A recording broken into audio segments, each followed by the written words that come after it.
तो गाइस मैं हूं अंकित और आप दिख रहे हैं रेस्टिंग फैंस नेटवर्क। शुरू करेंगे भाई अपनी बातों को हम लोग सबसे पहले उस अपडेट को कवर करते हुए जो कि हमने कल कवर की थी, उसको लेके नई अपडेट है। कौन सी अपडेट? मैंने आपको एक स्टोरी बताई थी कि डब्ल्यूडब्ल्यू वाले शायद साल 2026 में ज्यादा फोकस नहीं करने वाले नए टैलेंट्स को साइन करने में। मेल्टजर का कहना था कि डब्ल्यूडब्ल्यू वालों ने एईडब्ल्यू एंड टीएनए के उन टैलेंट्स को रिस्पॉन्ड किया है जिन्होंने रिसेंट में डब्ल्यूडब्ल्यू को कॉन्टैक्ट किया साइन होने के लिए। रिस्पॉन्ड ये किया बोलते हुए कि हम 2026 में नए टैलेंट साइन नहीं करने वाले हैं ज्यादा। हमारे पास ऑलरेडी इनफ टैलेंट्स है जो कि डेवलपमेंटल में है, उनको भी हमें सेव करना है, काफी नए लोगों को पुश भी देना है। तो इसीलिए स्टॉक हमारा जो है वो काफी अभी फिल्ड है एंड हमें नीड नहीं है नए टैलेंट्स की। हालांकि इसमें ऑब्वियसली जो मेजर सुपरस्टार्स है लाइक क्रिस जेरिको या फिर कुछ न्यू कमर्स है जो कि डब्ल्यूडब्ल्यू की नजरों में पहले से थे, वो डेफिनेटली एक्सक्लूड किए जाएंगे। लेकिन मेनली कहा गया है बाकियों को कि हम लोग नए टैलेंट्स ज़्यादा साइन नहीं करेंगे साल 2026 में। ये अपडेट थी। अब इसको लेके इसी अपडेट के ऊपर एक नई अपडेट आई है। कहना है डब्ल्यूडब्ल्यू का कि ये एक बुलशिट रिपोर्ट है, ऐसा कुछ भी नहीं है। हम लोग साल 2026 में भी नए टैलेंट साइन करेंगे। काफियों के ऊपर हमारी नजरें हैं एंड हम लोग हमेशा नए टैलेंट स्काउट करते रहते हैं। ये चीज़ हम लोग देखते नहीं है कि हमने कितने पहले से साइन कर लिए। तो डब्ल्यूडब्ल्यू वाले ऐसा नहीं कि 2026 में स्पीड वगैरह अपनी स्लो करने वाली, 2026 में भी डब्ल्यूडब्ल्यू वाले सेम पेस से टैलेंट्स वगैरह साइन करेंगे एंड नए टैलेंट्स ये ऐड करते हुए दिखेंगे आपको अपने रोस्टर में। हम लोग बात करेंगे ट्रिपल एच के प्लान्स को लेकर कि ट्रिपल एच ने क्या प्लान किया है टैग टीम डिवीजन के लिए साल 2026 में। कहा जा रहा है कि साल 2026 में ट्रिपल एच मेनली फोकस करने वाले हैं टैग टीम डिवीजन पे एंड इसको काफी स्ट्रॉन्ग बनाने वाले हैं। कहा जा रहा है कि ट्रिपल एच जो है कुछ मेजर टैग टीम्स को साइन करेंगे। हार्डी बॉयज आपको वापस से डब्ल्यूडब्ल्यू के अंदर देखने को मिल सकते हैं साल 2026 में। यस, हमने देखा कि हार्डी बॉयज बीच में अपीयर भी हुए हैं डब्ल्यूडब्ल्यू के लिए। हमने अभी मेन रोस्टर में इतने टाइम बाद हार्डी बॉयज का मैच नहीं देखा है। एनएक्सटी में वो आए थे लेकिन मेन रोस्टर पे मैच हुआ नहीं है। हार्डी बॉयज चांसेस है भाई कि वो आपको देखने को मिल सकते हैं अगले साल डब्ल्यूडब्ल्यू में अपने रिटायरमेंट से पहले। Jeff Hardy and Matt Hardy दोनों ने बोला है कि वो साथ में हॉल ऑफ फेम में आना चाहते हैं एंड एक आखिरी रन देना चाहते हैं डब्ल्यूडब्ल्यू में, एक रिटायरमेंट मैच भी रसल करना चाहते हैं।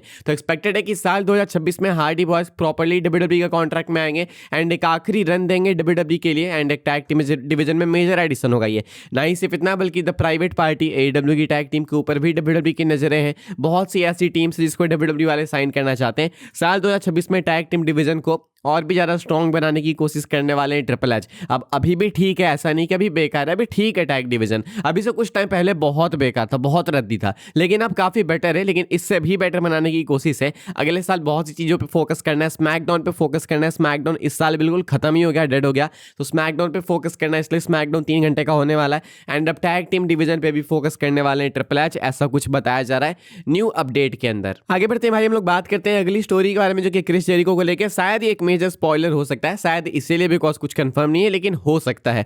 क्रिस जेरिको हमको मालूम है कि अगले साल मोस्ट लाइकली डब्ल्यूडब्ल्यू के साथ में साइन करने वाले, पॉसिबली वो रंबल में अपीयर हो सकता है एंड उसके बाद डब्ल्यूडब्ल्यू के साथ में एक आखिरी रन दे सकते हैं, या नहीं तो अपना रिटर्न करके अपने करियर को वापस से स्टार्ट कर सकते हैं डब्ल्यूडब्ल्यू में।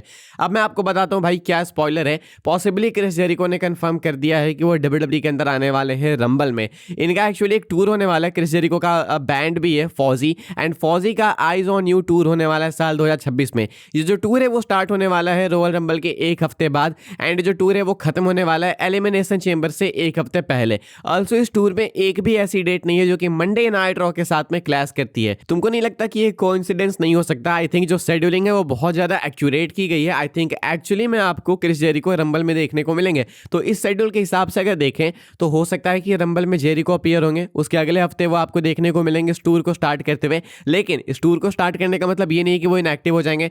मंडेज को छुट्टी है तो हो सकता है कि वो मंडे नाइट रॉ पे प्रेजेंट हो। हालांकि बहुत अलग अलग जगह पे इनको जाना है इंग्लैंड के लिए टूर से, तो मुझे नहीं पता कितना अवेलेबल ये हो पाएंगे कितना नहीं, लेकिन इट्स पॉसिबल। तो रंबल में मान लो जेरिको आते हैं, उसके बाद अगर अवेलेबल नहीं भी होते तो भी ये टूर एलिमिनेशन चेंबर से पहले खत्म हो जाएगा। तो रंबल में भी जेरिको हो जाएंगे, एलिमिनेशन चेंबर में भी हो जाएंगे एंड रेसलमेनिया के लिए बिल्कुल एक्टिव हो जाएंगे। तो ये पॉसिबली एक मेजर हिंट हो सकता है कि क्रिस जेरिको आपको अगले साल डब्ल्यूडब्ल्यू के साथ साइन करते हुए देखने को मिलेंगे। शायद उसी के अकॉर्डिंग इस शेड्यूल को बनाया गया है। जेरिको के उस शेड्यूल को डेफिनेटली ध्यान में रख के इस शेड्यूल को बनाया गया होगा। तो चांसेस काफी ज्यादा है कि इस शेड्यूलिंग के हिसाब से क्रिस जेरिको आपको डब्ल्यूडब्ल्यू में देखने को मिल सकते हैं अगले साल रंबल में। आगे बढ़ते हैं भाई, हम लोग बात करते हैं रे मिस्टीरियो के, the legend of 619। Rey Mysterio के रिटायरमेंट को लेके क्या सीन है? जॉन सीना रिटायर हो गए, गोल्डबर्ग रिटायर हो गए, Lesnar, AJ Styles, Chris Jericho ये नेक्स्ट इन लाइन है।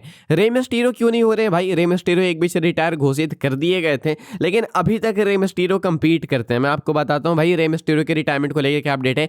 फाइटफुल का कहना है कि रे मिस्टीरियो की रिटायरमेंट आस पास भी नहीं है, अभी रे मिस्टीरियो रिटायरमेंट की सोच भी नहीं नहीं रहे, जहाँ पे एजे स्टाइल्स सोच रहे हैं कि अब अगले साल हम लोग हो जाएंगे रिटायर। लेसनर का भी सेम सीन दिख रहा है, एंड इधर तुम अगर देखोगे जेरिको का भी, तो उनका भी सिमिलर दिख रहा है। लेकिन अगर हम लोग बात करें रे मिस्टीरियो के सीन की, तो भाई रे मिस्टीरियो का सीन काफी अलग दिख रहा है। मिस्टीरियो अभी भी रिटायर नहीं होंगे। रे मिस्टीरियो भाई एक लेजेंड है, काफी कुछ अचीव कर लिया, कुछ करने को बाकी नहीं है अपने करियर में। एंड ऐसा नहीं है कि मिस्टीरियो अभी डब्ल्यूडब्ल्यूई के अंदर कुछ बहुत तीर मार रहे हैं, बस आते हैं जाते हैं, एक दो सुपरस्टार्स को ओवर करते हैं। I don't think Rey Mysterio को ओवर करने से कोई इंपैक्ट अभी जाता भी है। ऑनेस्टली बोलूं तो रे मिस्टीरियो का भी होना ना होना बराबर है। सुनने में अच्छा नहीं लगता, लोग लेजेंड्स के लिए ऐसी बातें सुनना नहीं चाहते, बट द फैक्ट इज कि रे मिस्टीरियो के होने ना होने से किसी को फर्क पड़ता नहीं है। इसीलिए कहते हैं कि रिटायर होने के बाद आपको वापस नहीं आना चाहिए, या फिर अगर एक उम्र हो जाए ना तो आपको रिटायर हो जाना चाहिए। एंड आप रिटायर हो जाओगे तो उसके बाद आपकी रिस्पेक्ट करेंगे लोग, सही टाइम पे होना चाहिए रिटायर।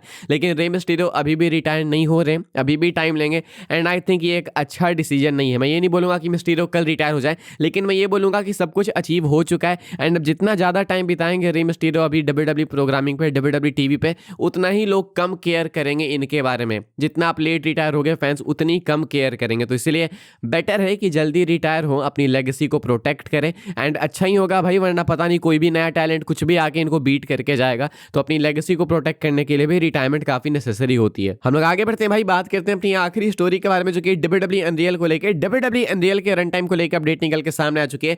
डब्ल्यूडब्ल्यूई अनरियल भाई साल 2026 में रिलीज होने वाला है, हमको मालूम है, आपको देखने को मिलेगा जनवरी में। एंड इसके रन टाइम को लेकर अपडेट निकल के सामने आ चुकी है। कहा जा रहा है WWE unreal season 2 will have 5 episodes of 50 minutes and follow superstars on the road to SummerSlam 2025. Feature talent include Seth Rollins, Becky Lynch, Cody Rhodes, Rhea Ripley, Pat McAfee, Jelly Roll, R Truth, Iyo Sky, Naomi, Chelsea Green, Penta and Lyra Valkyria. तो कहना है Netflix का खुद से ही announce करके कि unreal season 2 जो होने वाला है डब्ल्यूडब्ल्यूई का, वो 5 एपिसोड का टोटल होगा, सीजन 1 की तरह ही। एंड यहाँ पे टोटल 50 मिनट्स के हर एपिसोड होंगे, यानी कि एक एक एपिसोड आपको 50 मिनट का देखने को मिलेगा। ये सिमिलर लेंथ है सीजन 1 से ही, यानी कि हर एपिसोड का रन टाइम 50 मिनट का होने वाला। तो आप टोटल काउंट करोगे तो 50, 100, 150, 200, 250 मिनट्स, यानी कि मान के चलो 60, 100, 4 घंटे 10 मिनट का आपको ये पूरा सीजन 2 देखने को मिलेगा। इसमें फीचर किए जाएंगे Seth Rollins, Becky Lynch, Cody, Rhea Ripley, Pat McAfee, Jelly Roll, R Truth, Iyo Sky, Naomi, Chelsea Green, Penta and Lyra Valkyria. John Cena के रिटायरमेंट को फीचर नहीं किया जाएगा, बिकॉज ये समरस्लैम 2025 तक की ही फिल्मिंग है।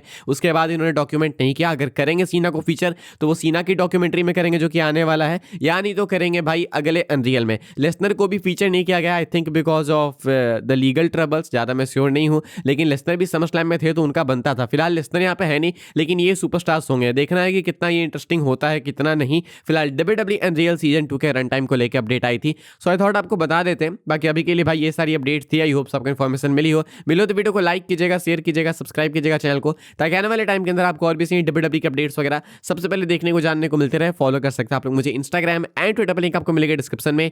ज्वाइन कर सकते हैं व्हाट्सएप चैनल को, उसके भी लिंक है डिस्क्रिप्शन में। मिलूंगा मैं आपसे अगले वीडियो में जल्दी ही, तब तक के लिए goodbye, thanks for watching.